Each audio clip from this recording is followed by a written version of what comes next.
Sakramentologi.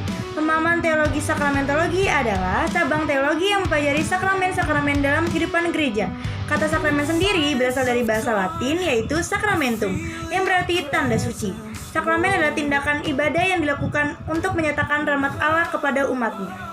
Pun beberapa ayat Alkitab yang berhubungan dengan sakramentologi adalah yang pertama, Matius 28 ayat 19, karena itu pergilah jadikanlah semua bangsa muridku dan baptislah mereka dalam nama Bapa dan Anak dan Roh Kudus. Yang kedua, Markus 16 ayat 16, siapa yang percaya dan dibaptis akan diselamatkan, tetapi siapa yang tidak percaya akan dihukum. Yang ketiga, Yohanes 3 ayat 5, jawab Yesus, aku berkata kepadamu, sesungguhnya jika seorang tidak dilahirkan dari air dan roh, ia tidak dapat masuk ke dalam kerajaan Allah. Yang keempat, Kisah Para Rasul 2 ayat 8, bagaimana mungkin kita masing-masing mendengar mereka berkata-kata dalam bahasa kita sendiri, yaitu bahasa yang kita pakai di negeri asal kita.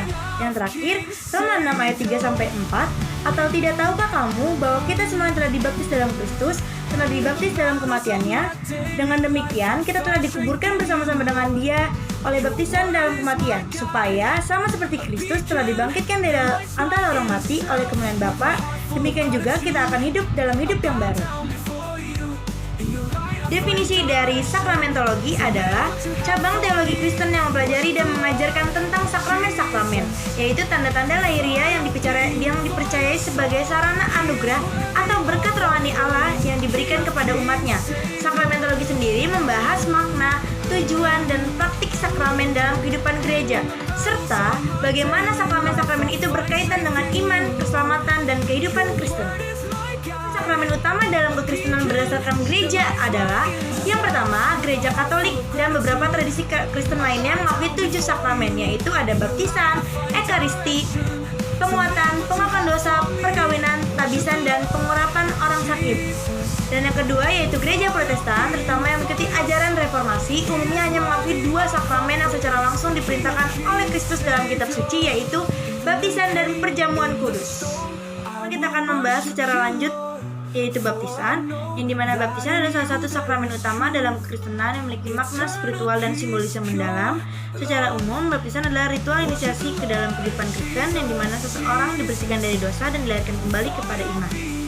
Ada beberapa poin dari baptisan sendiri, yaitu simbol pembersihan dan pengampunan dosa. Baptisan melambangkan pembersihan dari dosa. Yang kedua, simbol kelahiran baru dan kehidupan baru dalam Kristus, yang dimana baptisan sendiri menandakan kelahiran kembali atau kelahiran baru secara rohani.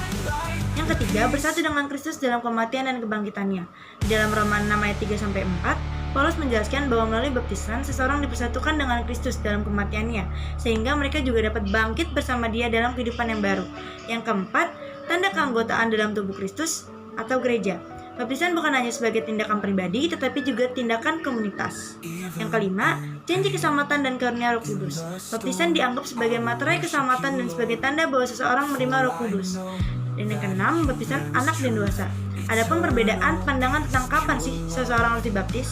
Baptisan anak dipraktikkan oleh beberapa denominasi dengan keyakinan bahwa baptisan adalah tanda perjanjian Allah dengan umatnya, seperti sunat dalam perjanjian lama. Sedangkan baptisan dewasa atau baptisan percaya dilakukan setelah seseorang membuat pengakuan iman pribadi. Tradisi ini lebih menekankan bahwa baptisan tersebut adalah respon sadar dan sukarela terhadap panggilan Allah.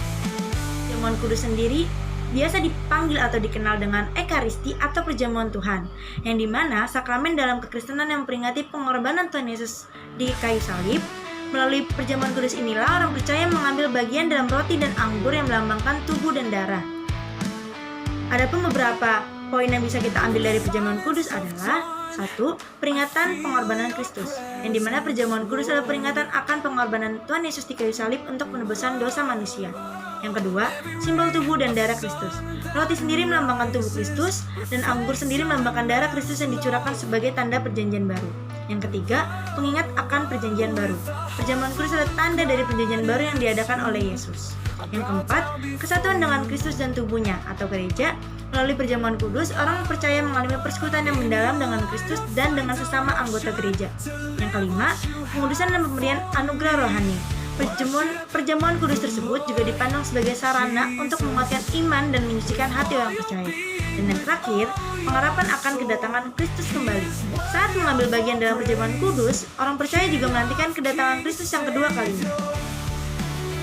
Adapun 7 tujuan dari sakramentologi adalah: yang pertama, memahami makna dan fungsi sakramen. Sakramentologi sendiri bertujuan untuk memberikan pemahaman yang lebih dalam tentang makna teologis dari setiap sakramen, seperti baptisan dan perjamuan kudus. Yang kedua, menguatkan iman dan kehidupan rohani orang percaya. Melalui sakramentologi, tujuan lain adalah untuk menegaskan bagaimana sakramen sendiri dapat menguatkan iman orang percaya dan menjadi sarana untuk menerima anugerah Allah. Yang ketiga, mempersatukan umat dalam persekutuan gereja. Sakramen sendiri seperti perjamuan kudus dan baptisan memiliki peran penting dalam mempersatukan umat Kristen sebagai satu tubuh, yaitu gereja. Yang keempat, menegaskan aspek pengajaran dan tradisi gereja.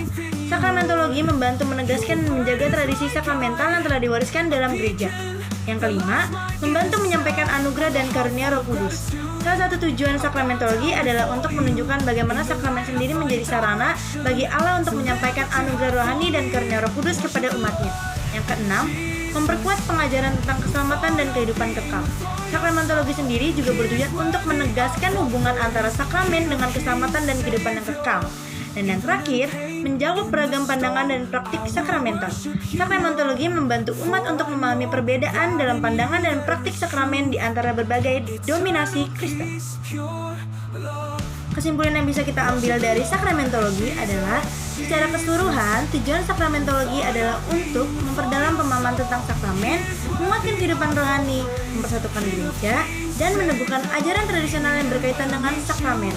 Inilah bagian penting dari teologi Kristen yang memastikan bahwa praktik sakramental tetap bermakna dan relevan dalam kehidupan umat beriman, serta menjadi sarana untuk mengalami kasih karunia Allah secara nyata. Sekian yang bisa saya paparkan tentang materi sakramentologi. Sampai jumpa, terima kasih, salam, Tuhan Yesus memberkati.